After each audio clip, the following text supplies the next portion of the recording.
الان مارکو قبلا در تیم نفت در تیم اتنیکاس قبرس توپ میزنه. سید صالحی، کریمیان، فلاویو، ضربه آزاد برای تیم تراکتورسازی.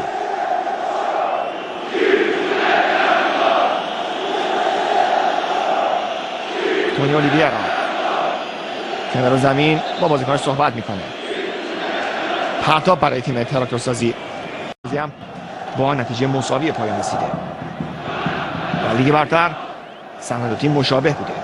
هر تیم 3 برد، 3 بازی هم مساوی که هیچ کدوم بدون گل نبوده.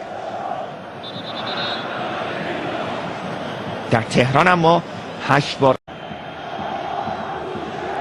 رحمتی بلند میزنه. یکیش به نفع استقلال دقیقه 39.